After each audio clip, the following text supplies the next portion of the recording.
حیدرآباد میں ایماندار auto driver نے ایک خاتون مسافر کا 5 لاکھ روپے نقد رقم، طلائی زیورات اور اہم دستاویز پر مشتمل بیگ ان کے کیا حوالے۔ فوزیہ جباری ساکن بابا نگر بشیر باغ سے بابا نگر جانے کے لیے آٹو میں سوار ہوئی، جہاں انہوں نے بیگ آٹو میں ہی چھوڑ دیا تھا، جس پر آٹو والے نے اطلاع دیتے ہوئے بیگ ان کے حوالے کیا۔ نظام آباد میں بی جے پی کے 2 کارپوریٹرز نے TRS پارٹی میں کی شمولیت۔ نظام آباد اربن رکن اسمبلی گنیش کی موجودگی میں نظام آباد میونسپل کارپوریشن کے بی جے پی کے کارپوریٹرز لتا کرشنا اور بی سودھا مدھو نے حکمراں جماعت میں کی شمولیت۔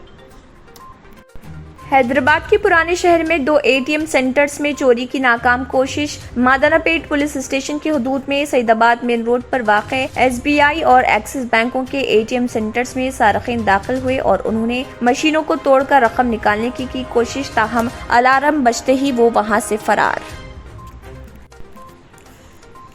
مودی حکومت کے زوال تک قیمتوں میں کمی نہیں ہوگی، ہریش راؤ۔ تقررات کے لیے عنقریب اعلامیے کی اجرائی، کلیانہ لکشمی اور شادی مبارک کے چیکس کی تقسیم۔ ذاتی پلاٹ والوں کو تعمیر مکان کے لیے امداد، 3 لاکھ روپے کی ادائیگی، ہر حلقے میں 3000 افراد کی نشاندہی۔